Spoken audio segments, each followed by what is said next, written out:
Lo número uno es que yo estoy totalmente en desacuerdo con las afirmaciones. Para mí el gobierno del presidente Allende es un continuo descenso y colapso. Desde luego Allende representa en la historia republicana de Chile un candidato que había insistido muchísimas veces en ser el presidente. No era su primera candidatura, ni la segunda, ni la tercera. Era el candidato que había quedado finalmente después de que los partidos de la izquierda se habían colocado de acuerdo.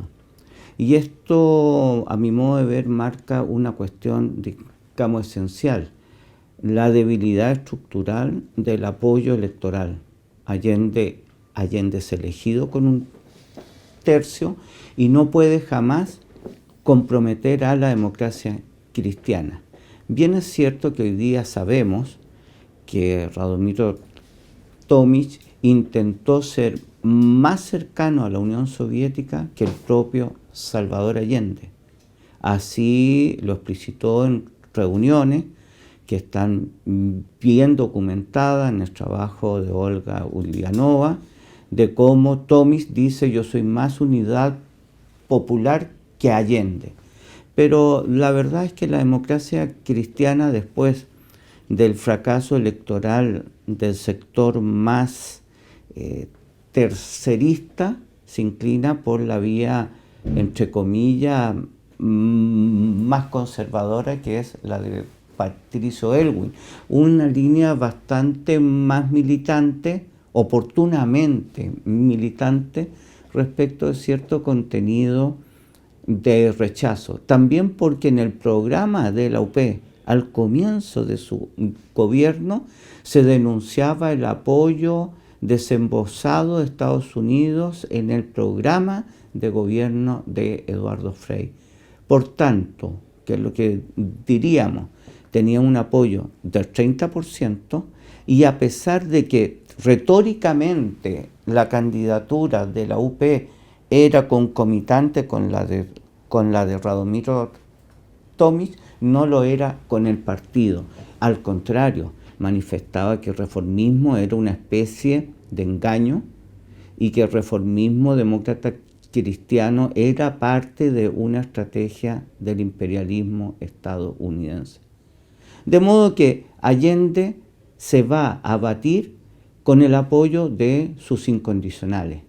Pero en los incondicionales también hay una cuestión que hay que ir remarcando desde el minuto uno. Allende era más que la coalición, Allende era más que el conjunto de partidos. Allende solo lo apoyaba el PC, porque el Partido Socialista estaba en una eclosión ultrista, en una eclosión retórica.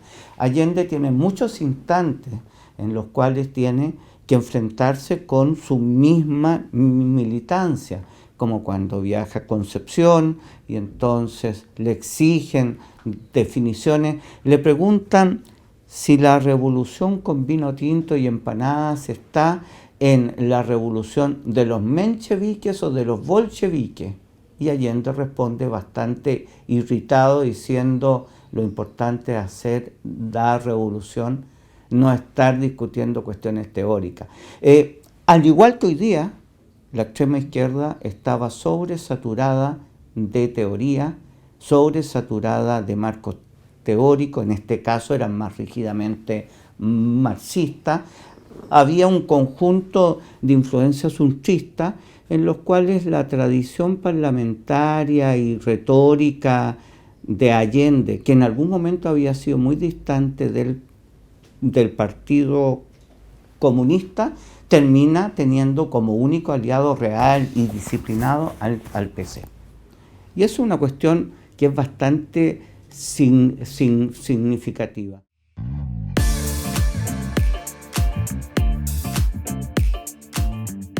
Ya en el programa de la UP había una insistencia en un cambio socioeconómico, en el cambio del sistema capitalismo de la burguesía enfeudada a los Estados Unidos hacia un nuevo tipo de economía. También es cierto que de modo, digamos, posterior, los defensores del gobierno de Salvador Allende han hablado del bloqueo invisible, del bloqueo económico, de la animadversión, digamos que de Kissinger, pero en cuestiones económicas, la verdad es que la gestión del gobierno de Allende fue sobreideologizada, se entregaban las empresas expropiadas generalmente a jóvenes sociólogos, ¿cierto?, que pertenecían al MAPU. Las industrias que eran o caían en esto no volvían a ser más productivas, y desde luego en la época existía el mito de que la inflación ayudaba al consumo. Y esto no era solamente del gobierno, digamos, Salvador Allende. Los radicales también lo habían pensado. Entonces, hay una sobreabundancia de dinero porque se emite más. Y lógicamente hubo mejores niveles económicos entre el año 1970 y el 71. Pero luego la farra del dinero fácil de la emisión se convierte en una especie de adicción. Por el otro lado, los bienes empiezan a escasear y eso explica la segunda fase. O sea, que no hay tanta necesidad, a mi modo de ver, de explicar la crisis económica del gobierno de Allende por la acción, digamos, extranjera, sino que por el colapso de la economía del gobierno de Salvador Allende. Pero ¿esto era intencional o era simplemente el fruto de una cierta inepcia? La verdad es que la explicación actual sostiene que más bien era un conjunto de gente de muy buenas intenciones que fracasa en su gestión económica.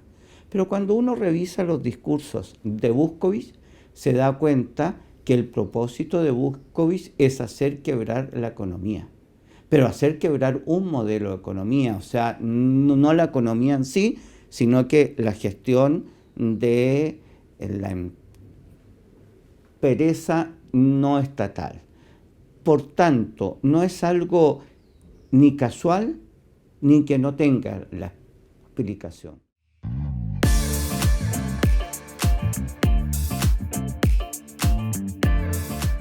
La segunda fase, que empieza en 72, empieza con una mayor resistencia. ¿Por qué motivo? Uno, porque existe una tendencia a la radicalización del programa de gobierno sin tener ningún apoyo electoral suficiente.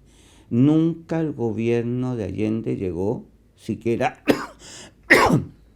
a una mayoría relativa. Lo más que alcanzó fue un 40 y tanto. Entonces, ¿qué es lo que significa? La oposición es la que tiene la iniciativa, la oposición es la mayoría y la oposición se forma como un vínculo en el cual finalmente la Democracia Cristiana se une al Partido Nacional y al Partido Democrático Radical, que era una escisión del Partido Radical que se había izquierdizado bastante más de lo que era. De modo que cuando uno mira todo esto y reflexiona, a mi modo de ver, nunca hubo un auge. Quizás un auge en sentido alegórico, quizás un auge en sentido retórico, en el sentido que había un discurso, ¿no?, del ascenso de estas masas que se tomaban, digamos, en la calle. Pero la verdad que para los que han vivido en la época, el control de la calle, el control de esas masas, no la tuvo la OP, sino que la tuvo la Confederación Democrática, que era la oposición.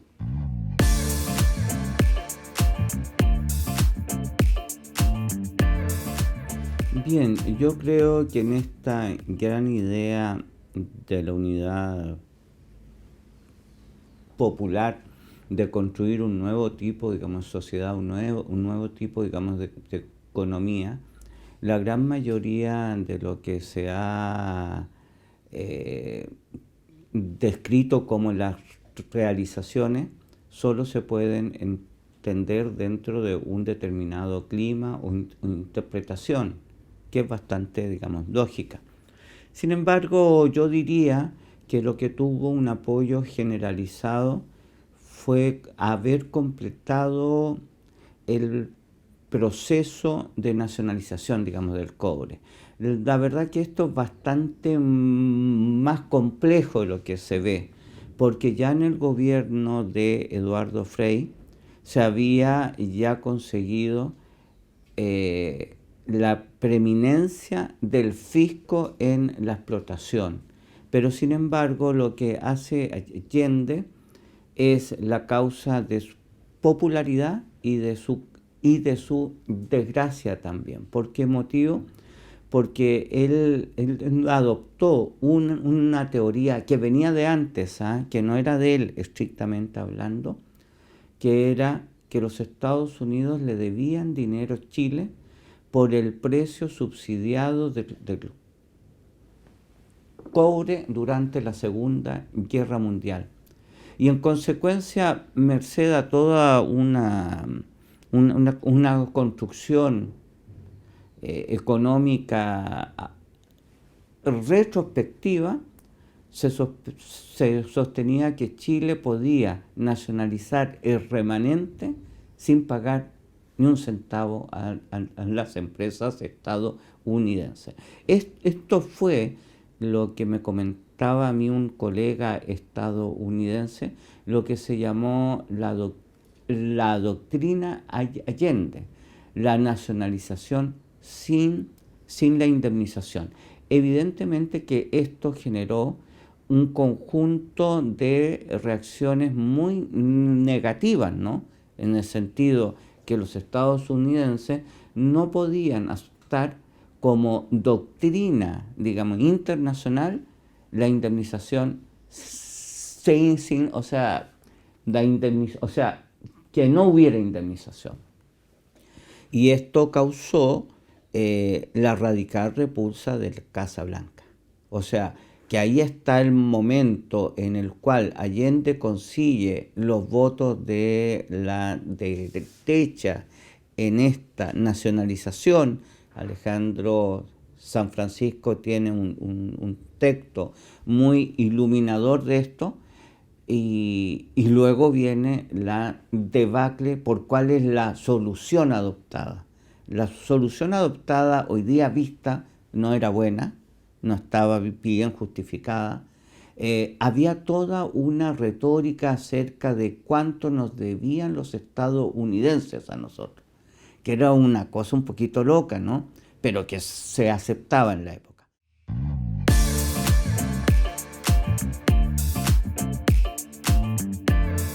Yo creo que el otro gran momento no tuvo que ver con Allende, pero sí con la coalición. Fue la concesión del premio Nobel a Neruda. También ese es un instante que hace simbiótica la relación entre cierta cultura y la izquierda que apoyaba a Allende.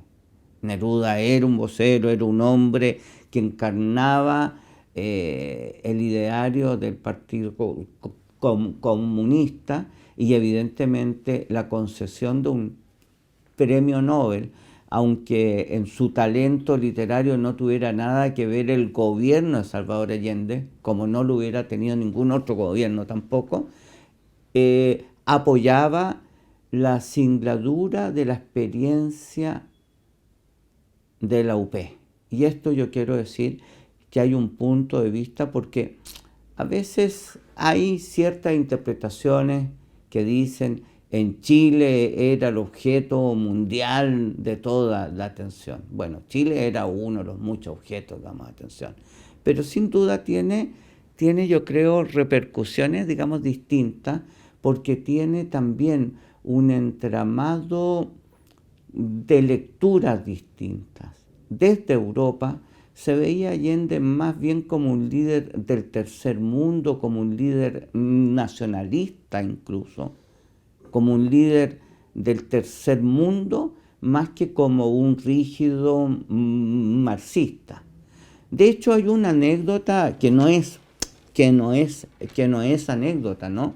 Una colega, María José Enrique, describiendo las relaciones entre Francisco Franco y Salvador Allende, descubre que Franco tenía la idea de que más bien Allende era un nacionalista, digamos que de izquierda, y por eso se allana a firmar los famosos convenios de la marca de buses y de camiones. Entonces, no es que sea algo aislado, sino que yo diría que los momentos más rutilantes son justamente estos. La nacionalización, digamos, del cobre, que a mi modo de ver se hace inadecuadamente mal, ¿no? Hay un proverbio vietnamita que dice, no es inteligente acumular enemigos. Y aquí en este caso era un momento bastante, digamos, difícil. Cierto es que desde el minuto uno hubo un conjunto de conspiraciones y por algo el gobierno de Salvador Allende denunció los papeles de la ITT también, ¿cierto? De la implicación de ciertos medios gubernamentales dentro de la conspiración que finalmente liquida al general Schneider. Pero independientemente de eso, y evidentemente hay ahí un juego, o sea, hay un juego en el cual Allende tiene esa suerte de aureola, ¿no? O sea, evidentemente que Allende es no solo un cercano, sino que un amigo de Neruda. Y hay una simbiosis, una simbiosis entre la cultura y la política.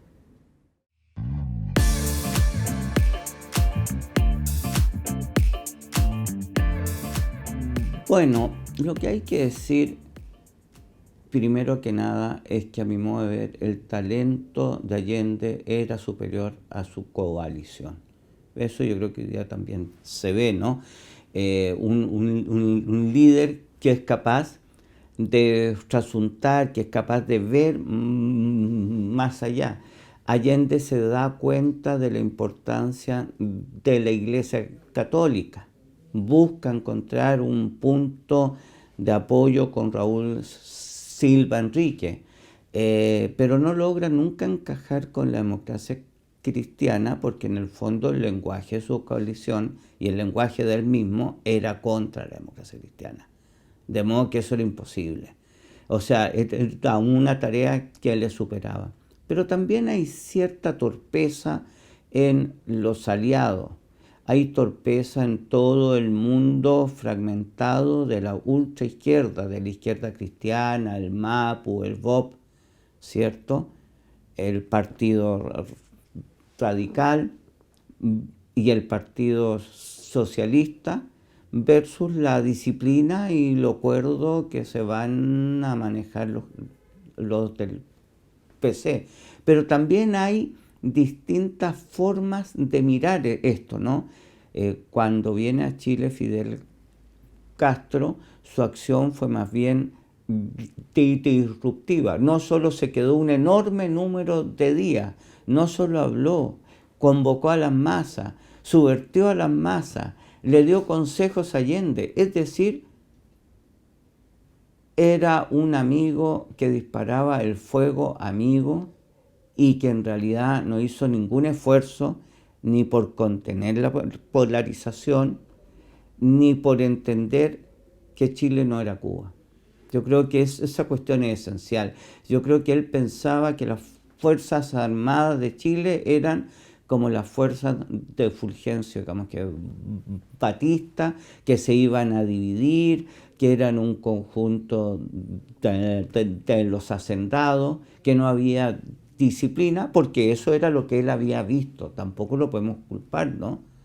De hecho, cuando él tiene la capacidad ociosa militar, envía al Che Guevara a África y después lo envía a Bolivia. O sea, que había toda una estructura militar cubana que él estaba dispuesto a usarla.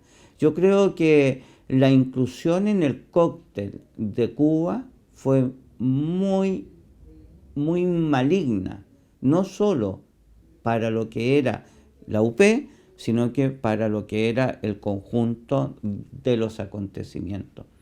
Yo creo que en este punto Fidel Castro había tenido más bien la opción de un golpe militar con fuerzas insurreccionales, dividiendo las Fuerzas Armadas. O sea, el escenario ideal para el triunfo de la revolución, visto desde Fidel Castro, era la guerra civil. Y por eso suena un poquito raro que el eslogan de la UP sea no a la guerra civil, cuando efectivamente la gran masa de su militancia se encontraba en eso. Y en ese sentido, entonces, ¿de qué modo se inserta la idea de la revolución de la empanada y del vino tinto? Bueno, se inserta dentro de la construcción de una imagen más cercana a revoluciones del tercer mundo que a las revoluciones claramente marxistas. Y eso le permite cosechar simpatías desde Suecia a España. No hay ninguna duda, el mundo de Occidente y el bloque soviético ven a Allende como una figura estelar. Pero incluso en los Estados Unidos, cuidado, o sea, había un sector demócrata que estaba muy comprometido, que estaba muy emocionado. En Reino Unido los laboristas también. Hay que recordarse que durante el juicio al general Pinochet en Londres, el primer ministro, digamos, Stroh, había venido de trabajos voluntarios a Chile. Por tanto, la experiencia chilena supera los hechos. O sea, la experiencia chilena leída afuera es distinta a la experiencia chilena leída adentro. Y eso yo creo que es un punto que no fue jamás superado. O sea, incluso después del derrocamiento de Salvador Allende, Allende triunfa, a mi modo de ver, narrativamente. Y uno lo ve porque cuando se va a Europa encuentra la Plaza Salvador Allende, el monumento a Salvador Allende. O sea, es una figura que ha entrado en el imaginario. Distinto es que si lo haya muerto, que si se haya asesinado, o sea, que si se hubiera suicidado. Pero sí hay un hecho.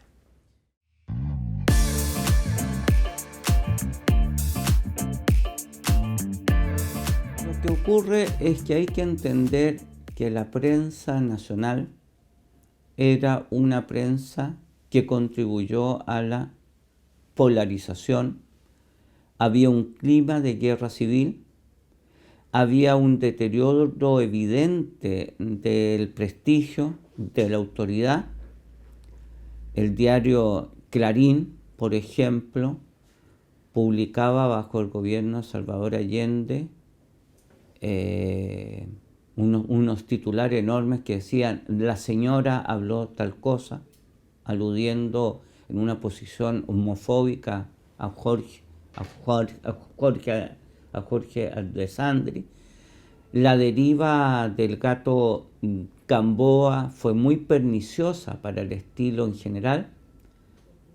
Tenemos un equivalente de derecha a lo que era el Clarín, que es justamente, digamos, Tribuna, el Siglo, que está totalmente, digamos, embarcado también un mercurio bastante más beligerante. Algunos han sugerido que el mercurio obtuvo fondos estadounidenses y que aplicó algunas cuestiones de técnica periodística ligadas a la guerra de la información. Pero en general, cuando uno lee los diarios, digamos, de esa época, ve exactamente lo mismo. Polarización extrema, insultos, amenazas, agresiones. Allende se ve como el hombre necesario por los medios afines a su coalición, y Allende se ve como el aspirante a Fidel Castro desde la oposición, y no hay mucho lugar ni para la moderación ni para un enfoque más racional. Yo diría que en la época, mirándose, hay una suerte de guerra de las emociones, ¿no? Cuando uno ve instantes que fueron señeros en la oposición, como la marcha de las cacerolas vacías, la gente se olvida que el grito de los grupos de izquierda era las momias al colchón, los momios al paredón. Y eso eran reminiscencias de la fascinación que despertaba la revolución en Cuba. Yo creo que la revolución en Cuba, como una especie de telón de fondo anímico, inspira o excita a la totalidad, digamos, que los bandos. Y entre medio quedan algunas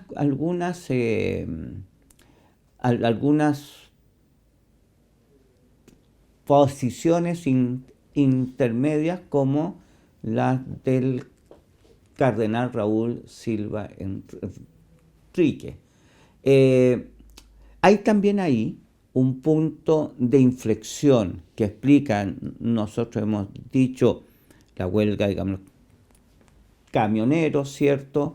La marcha de las cacerolas, digamos, que vacía.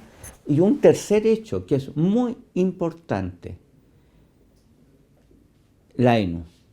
La ENU constituye el punto en el cual el gobierno de Allende se ve más allá que una mera administración. Se ve como un proyecto totalitario para suprimir la educación en Chile, que no fuera, digamos, que el fisco. También hay un trabajo en esos años. Uno leía los libros de editorial Quimantú, o la revista infantil Cabro Chico, que le hacía la pelea a la revista burguesa y europeizante que era Mampato, ¿cierto?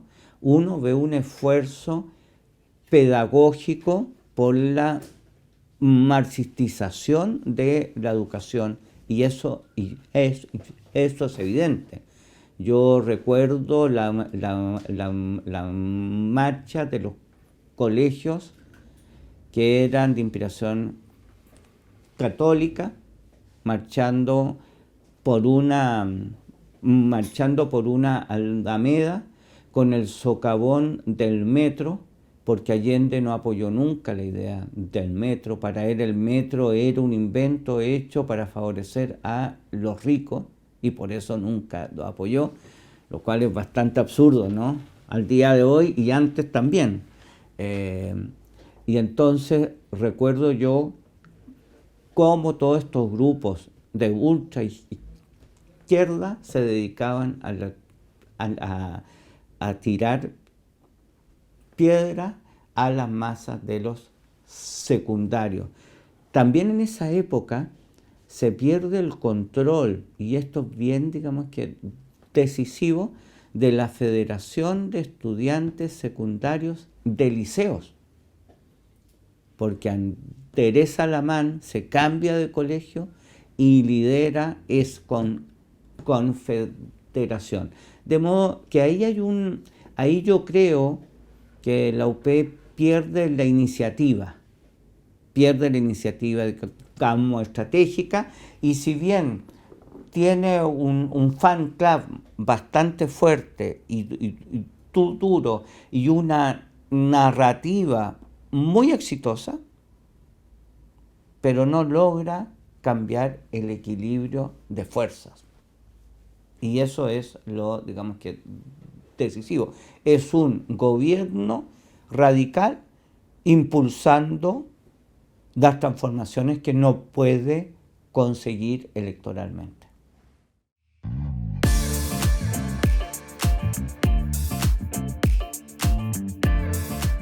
Bueno, aquí yo haría una observación genérica.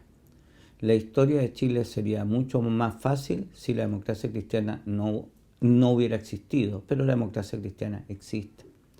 La democracia cristiana chilena no es la democracia cristiana europea, no es de centro derecha, sino que es de centro izquierda, pero no obstante siguió siendo cristiana. Y esto es una cuestión de principio, porque aunque en los años 70 se afianzan corrientes dentro de la Iglesia que pretenden la marxistización de su lenguaje, y aparecen los cristianos por el socialismo dentro del mundo eclesial, la izquierda cristiana dentro del mundo de las organizaciones y también el MAPU, ¿cierto? La verdad es que el cristianismo representó siempre un obstáculo en la concepción ideológica del marxismo clásico. Por algo más lo llama el opio del pueblo, y por algo lo considera simplemente el epifenómeno de la acción de las estructuras materiales. Entonces, la democracia cristiana juega dos grandes roles que son completamente, digamos, distintos. Desde el punto de vista del eje de partidos, tiene un rol de bisagra. A donde se mueva la democracia cristiana, se mueve la mayoría del país. Pero ¿qué es lo que pasa? La democracia cristiana encarnaba, y esto no se entiende bien, un proyecto de civilización cristiana. No era un partido más. Ellos querían reformular el concepto que Jacques Maritain denominaba la nueva cristiandad, que era otra cosa. Y en consecuencia, en ese punto, la democracia cristiana no se había pensado para ser el soporte de otra fórmula. La democracia cristiana, igual que el Partido Radical en su época, consideraba que el proyecto estructural de transformaciones estaba en ellos mismos.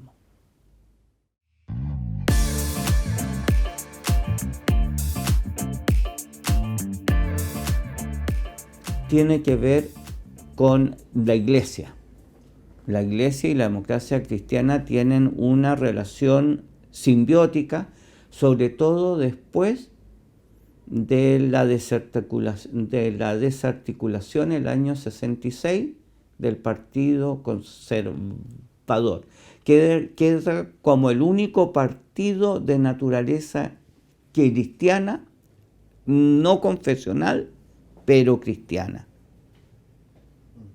Y la experiencia de la vida de la fe se contrapone a la experiencia política.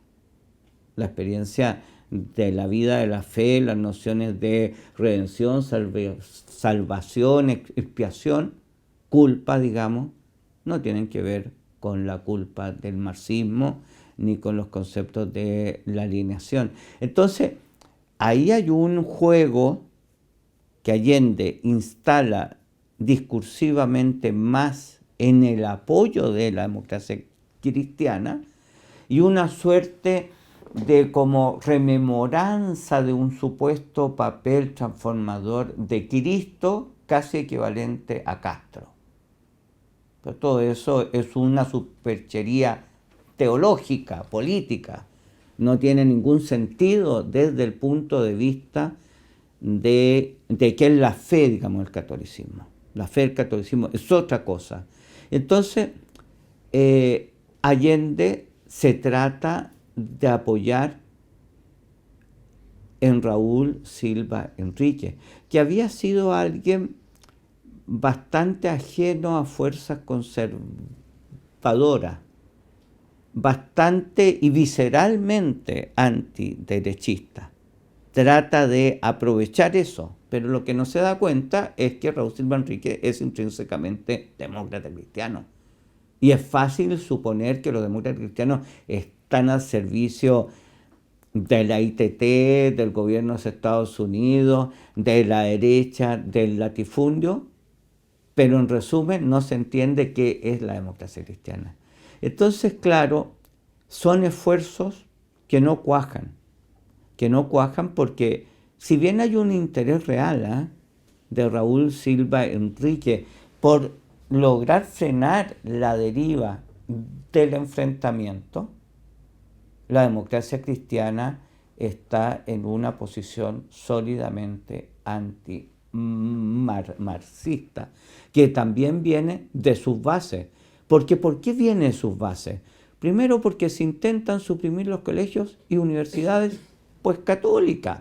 Segundo, porque se le dice al obrero, se le dice al campesino que la religión es el opio del pueblo, y sino que hay que cambiarla como religión, que no hay un Cristo vertical, que hay un Cristo horizontal, que hay un Cristo sufriente que es el pueblo, pero eso significa la apostasía del sacerdocio.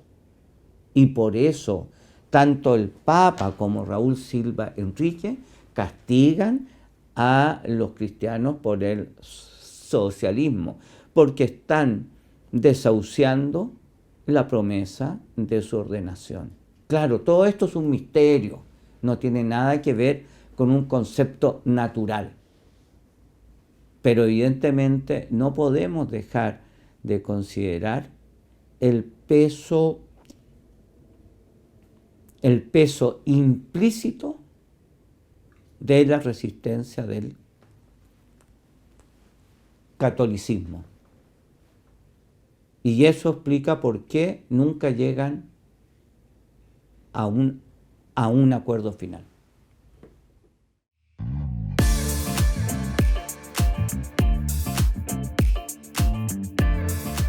Yo creo que no hay un centro de derecha en esa época, sino que hay derecha pura y dura.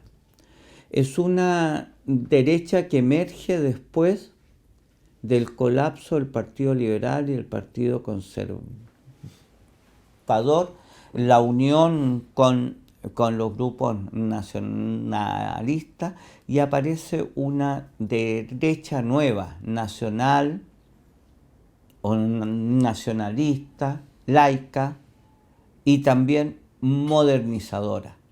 Una derecha que también está más cercana a un pensamiento o a la cercana a la Iglesia, más cercana a las Fuerzas Armadas. La derecha en esa época empieza a redefinir su ideario.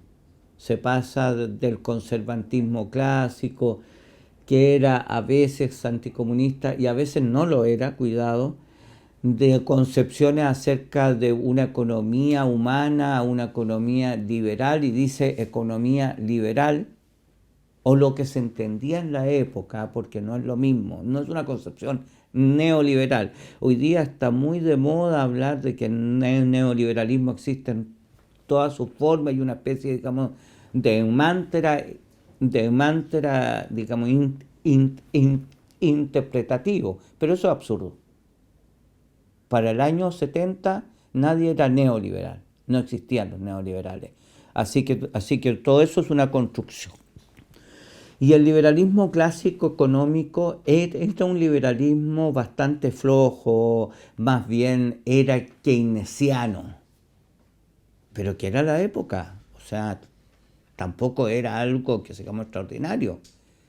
Jorge Alessandri decía, prefiero el régimen de propiedad privada en que el lucro y las utilidades convergen al interés colectivo, pero cuando se viola acepto la intervención del Estado. Era el concepto clásico.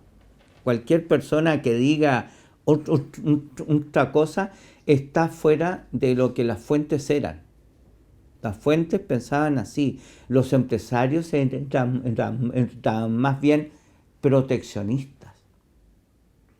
Por eso es que el gran shock frente a la política de Pinochet es que no hay aranceles.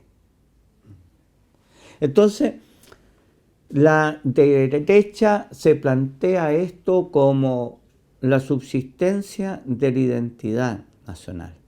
Y el liderazgo de Jarpa en especial es un liderazgo fuerte y claro, no es el único. Arnelo, García Carcena, también hay figuras que emergen en las segundas elecciones ligadas a las Fuerzas Armadas. La más impactante es la frustrada candidatura del coronel Alberto Lavé, quien se niega a rendir en la escuela militar honores al tirano Fidel Castro. Le dan de baja, pero se presenta de candidato y pierde como por muy poco. Pero ahí hay un dejo, ahí hay un llamado, ahí hay una sintonía con el mundo militar, que empieza no en el mundo del ejército, empieza en la Armada. Porque la Armada y el Consejo de los Almirantes son los primeros que se oponen al proyecto de Escuela Nacional Unificada.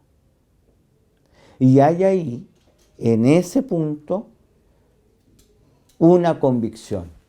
Fuerzas Armadas marxistas no son Fuerzas Armadas nacionales. Y ese choque empieza a verse cada vez más. Sergio Onofre Jarpa había escrito un libro más bien divulgativo, yo creo, en Chile, que es el que va a anticipar cuál es el foco de la resistencia. Y luego está el efecto que genera la revolución cubana, la represión de la primavera en Checoslovaquia y la violenta represión de la revolución húngara en 56. ¿Por qué digo? Porque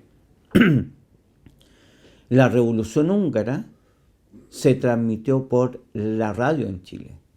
Hoy día nosotros nos acostumbramos a pensar que todo viene en televisión, pero los audios de la radio Hungría Libre, cuando están los soviéticos enterando y despidiéndose, porque saben que después de eso viene la cárcel o la muerte, impactaron muchísimo en Chile. Entonces, en realidad, cuando a su vez las fuerzas del MIR, del MAPU, ponían eso de modelo, se entiende por qué la derecha se va a radicalizarse muy violentamente.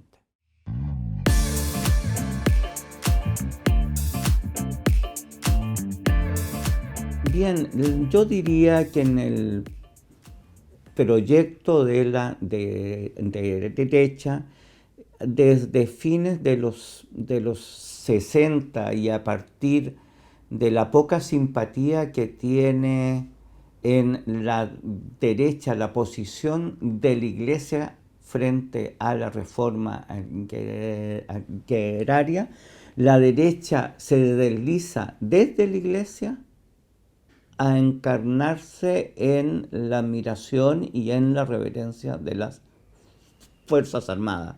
Y ahí se empieza a construir la idea de que el último reducto de las instituciones y de la nacionalidad son las Fuerzas Armadas.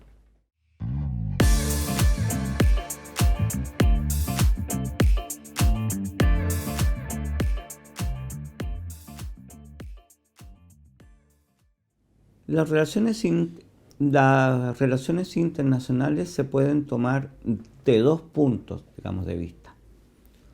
Como un conjunto de políticas exteriores en las cuales el gobierno de Salvador Allende trató de abrir un frente nuevo de relaciones con los países no alineados, que tuvo un éxito mayor al que se había visto, no tanto así su apertura con los países del bloque soviético, los cuales, como lo han demostrado Olga Ulyanova y otros investigadores, recibieron más bien posiciones de escepticismo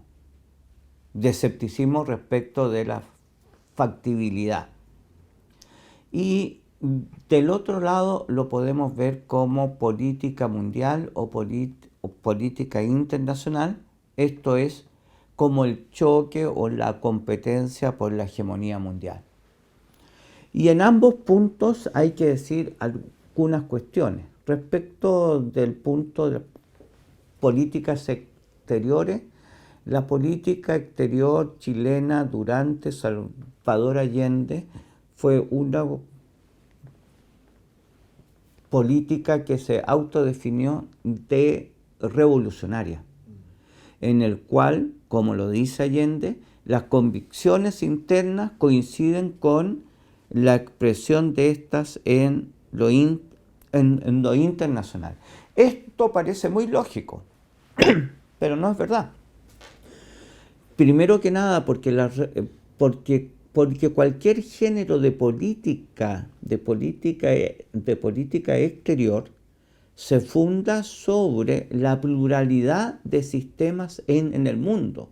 La diplomacia se hace no para tener relaciones con países con los cuales compartamos el mismo elenco de valores, sino con países que no comparten nuestros elencos, digamos, que valores. Por eso hay diplomacia.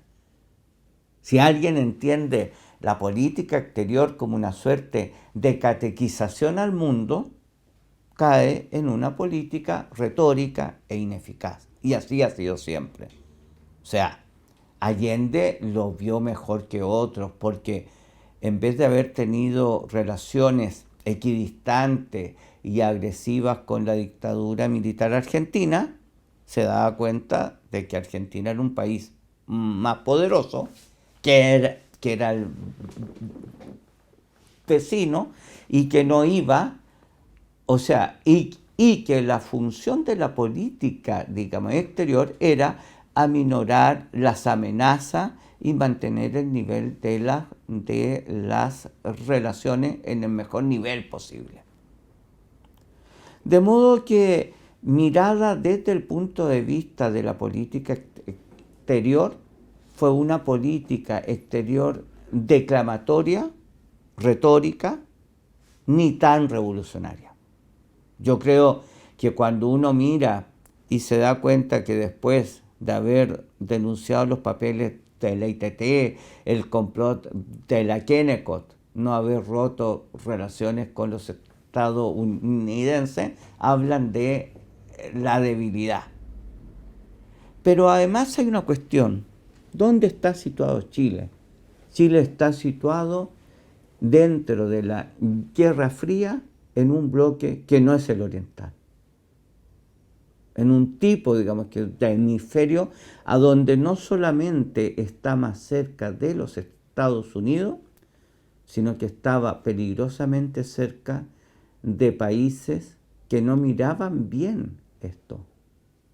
Nos acostumbramos a pensar que Brasil, que fue bastante anticomunista, y hay un libro que muestra cómo Brasil apoya toda la gestación de la Fuerzas Armadas para el golpe, de Argentina menos, porque Argentina tiene una suerte de contraposición geopolítica con las Fuerzas Armadas, pero nos enteramos que el presidente civil de Uruguay, Areco, planteaba aislar a esta nueva Cuba andina. O sea, que no era el mejor escenario. Y por tanto, las promesas de Fidel Castro de una ayuda militar que la envía son relativamente útiles, pero no decisivas.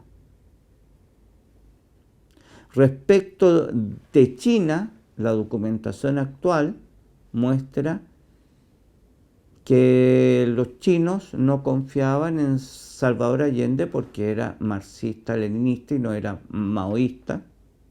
Y cuando llega Augusto Pinochet, negocian con Kissinger el reconocimiento de Augusto Pinochet. Y la URSS, pues la URSS queda en otro hemisferio, en otros mares, en otros cielos. O sea, la ayuda, la solidaridad socialista no existió.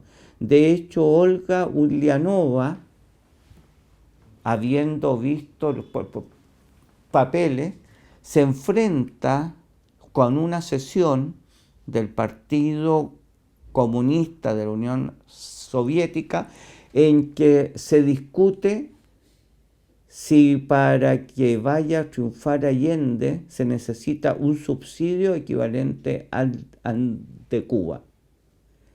Y Yuri Andropov, el jefe de la KGB y posteriormente líder de la URSS, dice: no queremos una segunda Cuba en el hemisferio, porque Cuba representa un peso económico muerto. Cuba es el soldado de es el soldado de lo que ellos van a denominar el internacionalismo, pero al mismo tiempo es un elefante que tienen que mantener. Entonces, un punto que yo creo que es bien evidente: el escepticismo del mundo socialista, o digámoslo mucho mejor, del bloque soviético, respecto de las posibilidades reales de imponer un régimen similar al de ellos. No le creían a Allende.